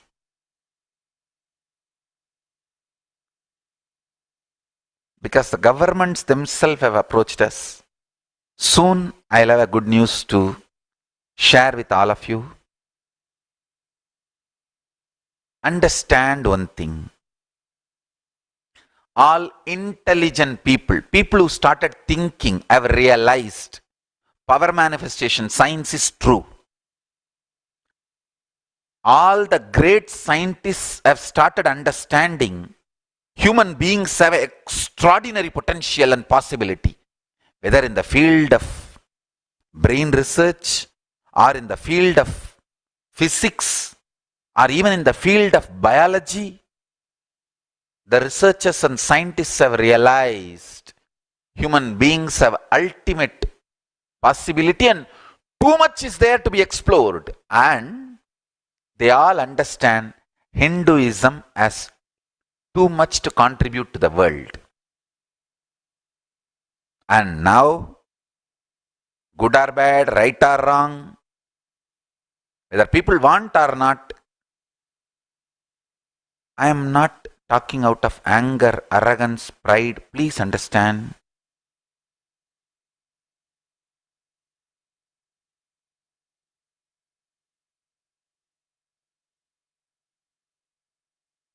One thing has happened. Think power manifestation science, think Nithyananda. It has become a statement. Whether you say power manifestation is true, then Nithyananda is true. Whether you may claim power manifestation is false, then you may say Nithyananda is false, whatever conclusion. But non-controversially, power manifestation science and Nithyananda has become almost like a synonymous. So anybody who starts thinking in this field, the possibilities,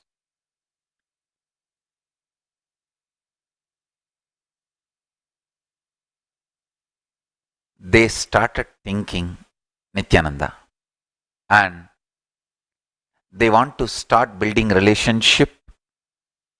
They want to start exploring the science. I want to tell you only one thing. I will make this science available by the grace of Paramashiva and Parashakti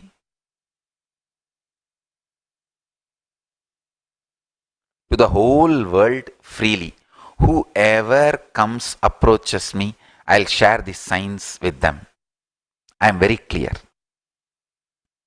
And we have too much proof. It's not that I need to even give proof from past. I'll tell them, if you want to learn, come on, bring 2-3 people, come. I'll initiate you now and teach you, and you will manifest powers now. That's all.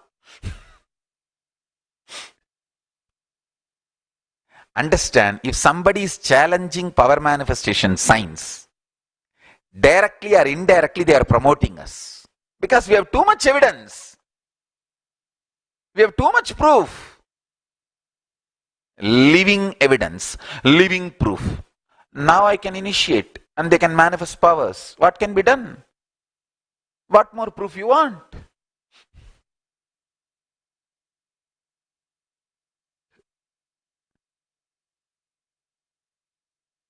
I want the whole Sangha to take the responsibility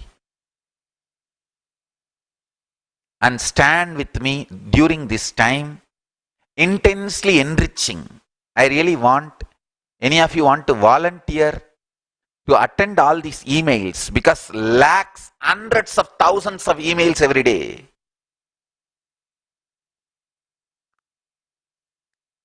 நாங்க ஏதோ இந்த பழம்பெரும் server ஒன்றத்துல host பண்ணி வச்சிருந்தோங்கய்யா.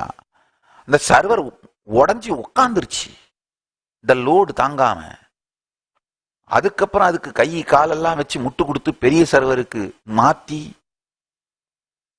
We never expected this kind of a load. Some old server we have loaded, we were running. Now we will have to upgrade ourselves and take the whole thing to the next level. I give you a few minutes. If any of you want to help us in attending all these emails, now please send an email, kailasa.org/satsang.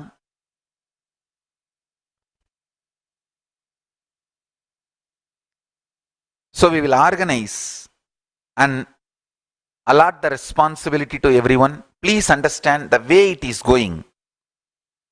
Next 6 months, if we sincerely contribute to people's life, understand, Kailasa is built on love, an intense contribution to people, and absolute life positivity. If we work 6 months and continuously contribute to people's life, make them live a better life, health, wealth, knowledge, enlightenment, power manifestation in every level,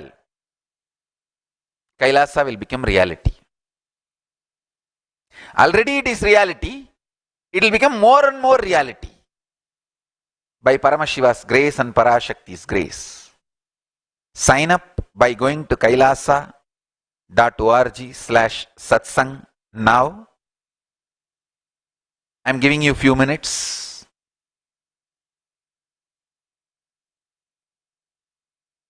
Om Namah Shivaya. Om Namah Shivaya.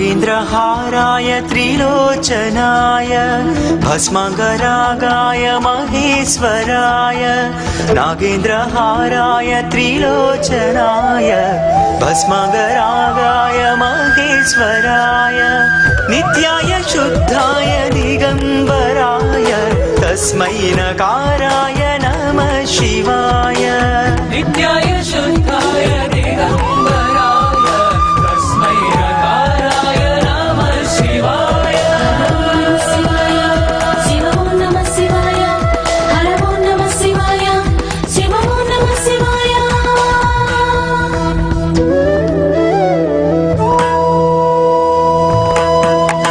Mandakini Salil चन्दन चर्चिताय नन्दीश्वर प्रमथनाथ महेश्वराय मन्दाकिनी सलिल चन्दन चर्चिताय नन्दीश्वर प्रमथनाथ महेश्वराय मन्दार बहुपुष्प सुपूजिताय तस्मै मकाराय नमः शिवाय मन्दार बहुपुष्प सुपूजिताय तस्मै मकाराय नमः शिवाय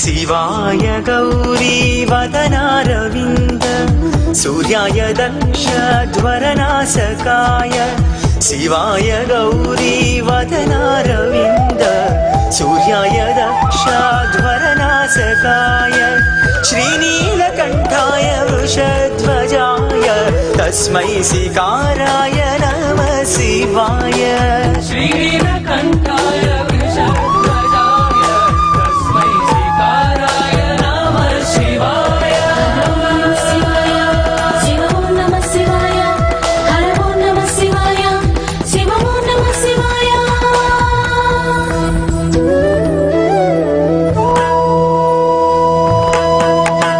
मार्य मुनीन्द्रदेवार्चित शेखराय वसिष्ठ कुम्भोद्भव गौतमार्य मुनीन्द्रदेवार्चित शेखराय चन्द्रार्क वैश्वानरलोचनाय तस्मै वकाराय नमः शिवाय चन्द्रार्क वैश्वानरलोचनाय तस्मै वकाराय नमः शिवाय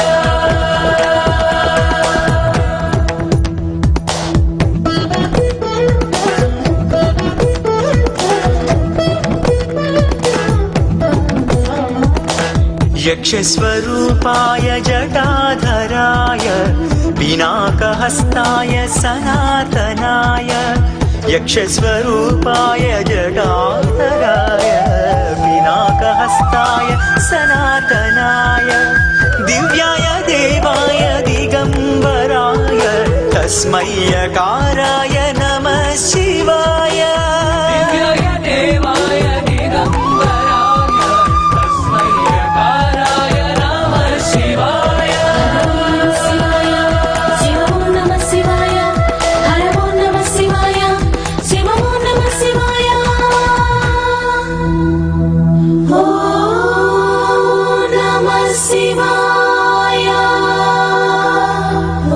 पञ्चाक्षरमिदं पुण्यं यः पठेत् शिवसन्निधौ शिवलोकमवाप्नोति शिवेन सह मोदते शिवेन सह मोदते शिवेन सह मोदते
Yes, thank you. Even now, hundreds of emails are pouring. Let me continue the satsang.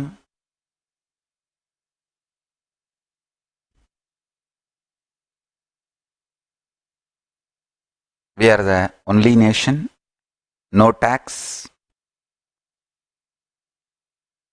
completely run voluntary contribution, no army. We don't have any army. We only pray to Paramashiva, and Paramashiva protects us. Mahakala Bhairava protects us. That's the only protection we have. And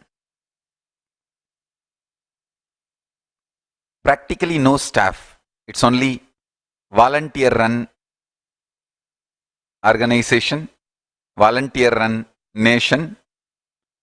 Understand? Kailasa is the principle declaring the highest possibility for individual human beings and collectively for all human beings.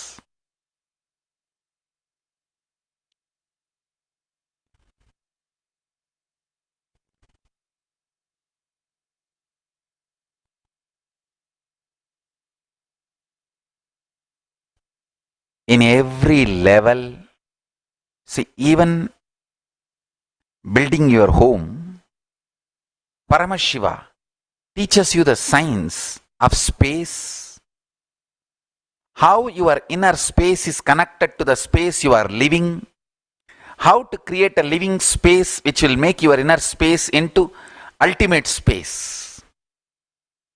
That's all. In every level.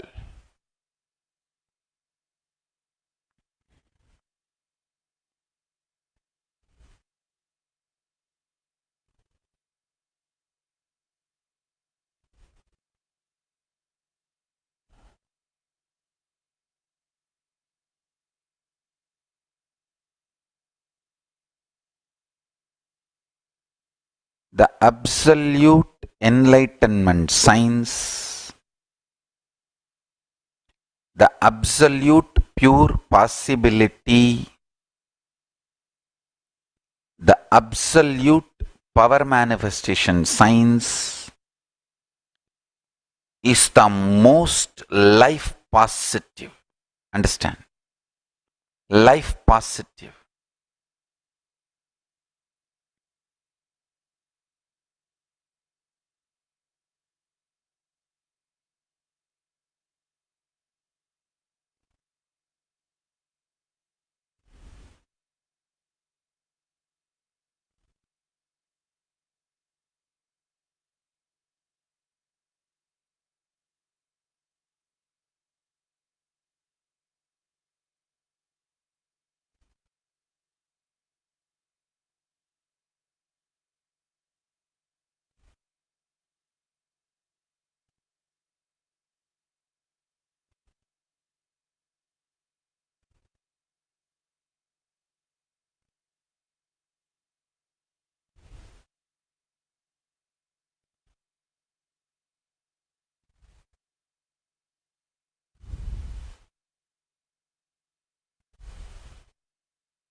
I wanted to reveal a powerful cognition from Kailasa.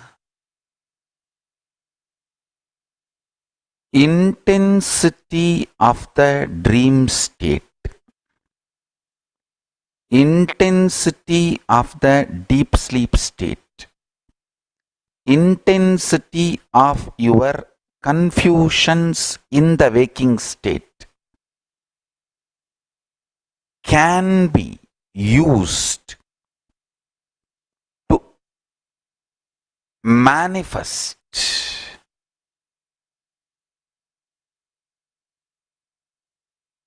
state space powers of Paramashiva intensely in you just by realizing these different states are paintings on the canvas called you, consciousness. Let me repeat. Intensity of the dream state. Intensity of the deep sleep state. Confusions of the waking state. When I say intensity, all the time, energy you spend in those states can be used for manifesting powers, state, space, powers, being, consciousness of Paramashiva, just by realizing, cognizing only one truth. That truth is, all the states are painted on a canvas called you, which is consciousness. Means, cognizing during the deep sleep and waking and dream state, I don't become different personality. I am me. On me, all these are painted in different colors. The color of the painting may differ, but not the quality of the canvas. Again, media is what to say, that almost like a mad over this me version. I gave clearly you version also. But nobody wants the you version. Everyone wants only me version. And in the me version also, they don't want the form, description, because when I am describing, I am clearly saying the me in me is talking to me in you. The cosmic me manifesting through this me and talking to all the me in you. All of you, what you feel as me in you is cosmic me reflecting in you. That me talking through this me to that me. They don't want to show the visual. Because if you show the visual, people will understand it is Advaita philosophy, pure Hinduism.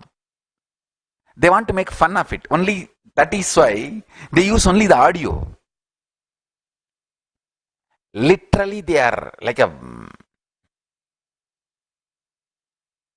enamored by this me version.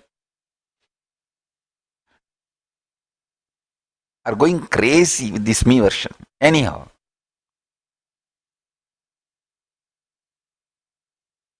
Now let me share this pure truth. Listen carefully.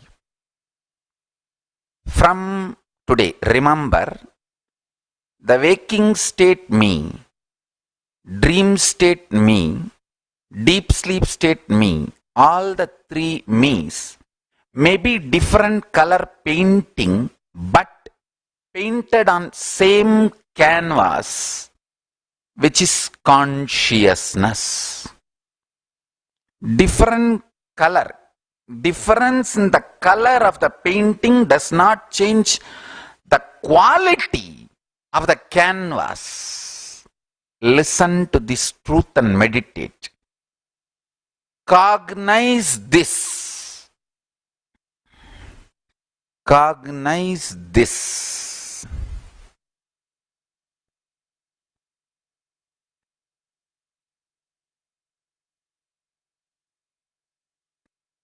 This cognition, when you wake up, when you are confused, understand, even when you are utterly confused and powerless, the core consciousness quality does not change. Shuddhadvaita remains a Shuddhadvaita forever, whether you want it or not.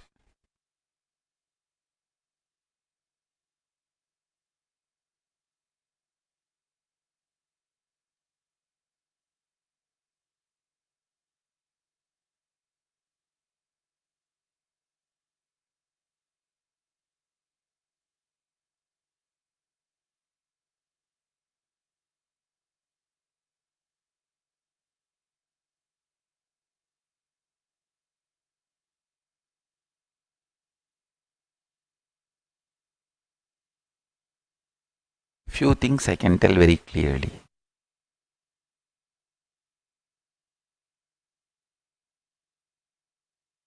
The absolute truth. When you meditate on it, cognize it, it melts down all the problems, manifests so much of energy.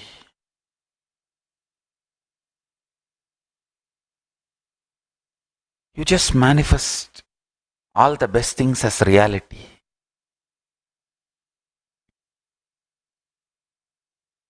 Nothing can be compared to the enlightening truths and power it gives you.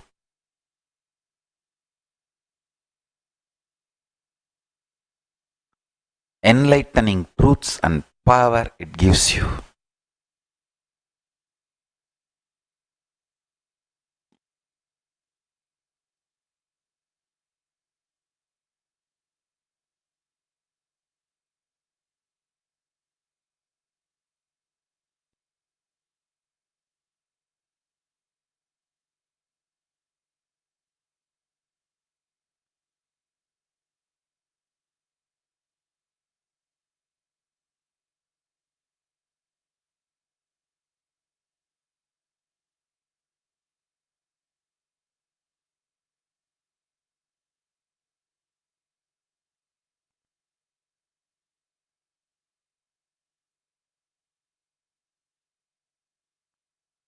I'll repeat the truth. Listen. The core life which is in you,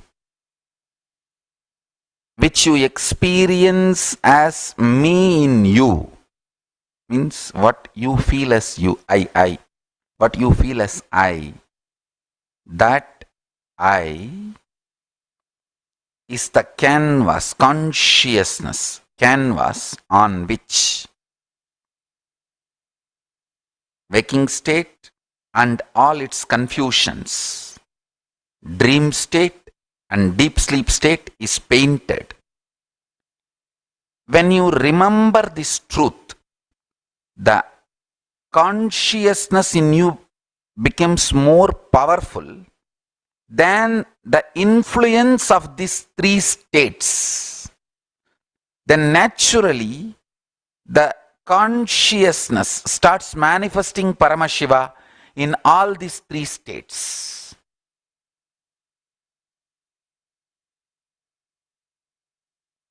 It is as simple as remembrance. That's it.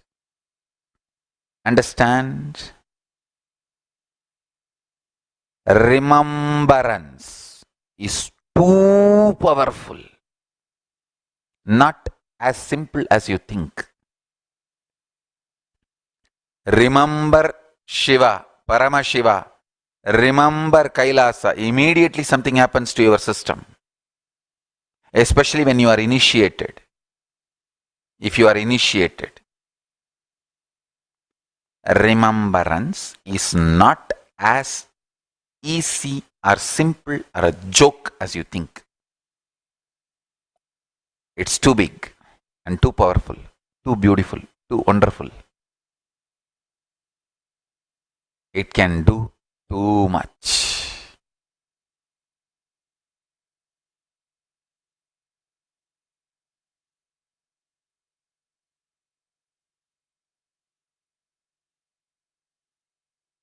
today, this is the powerful cognition. The me in me, the pure consciousness,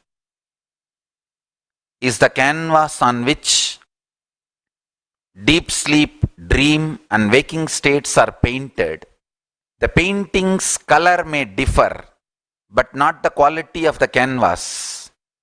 This is the truth through which I will manifest Paramashiva in me through all these three states.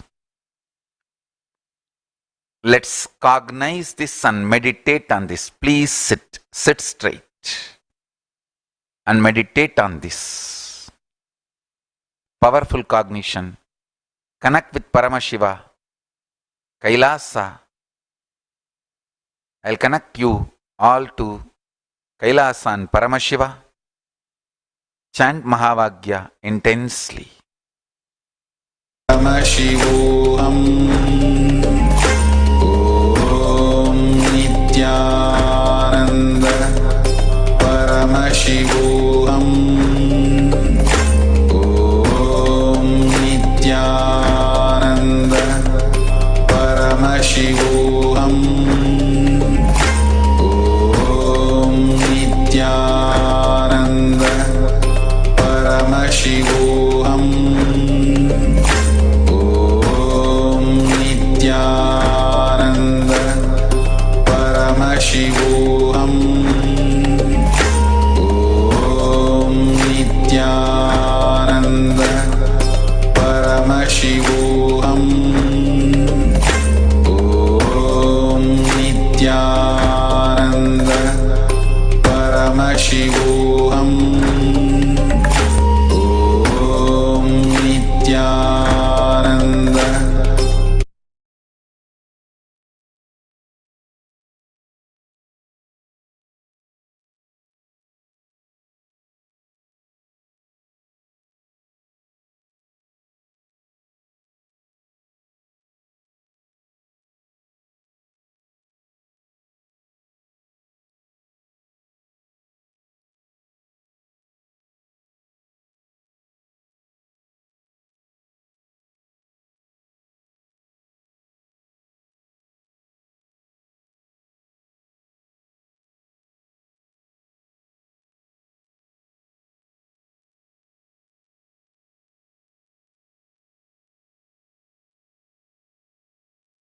Nithyananda, everyone. Now we are going to do the power manifestation of remote vision.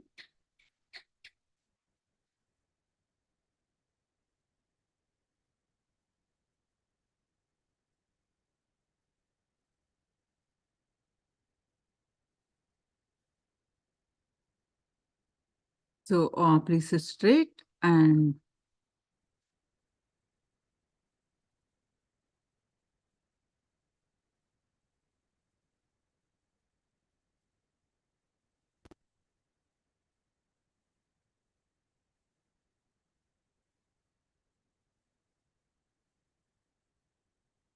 yeah. So now bring your awareness to your third eye and sit straight with your head, neck, back, straight line.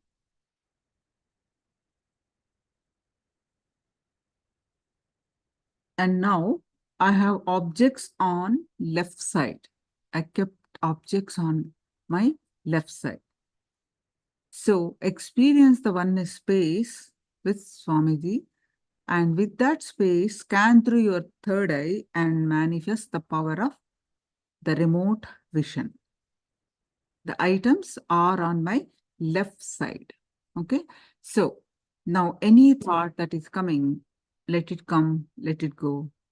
You continuously bring your attention back to your third eye again and again and experience the oneness space by chanting the Mahavakya Om Nithyananda Paramashivoham. Chant the Mahavakya and experience the space of oneness.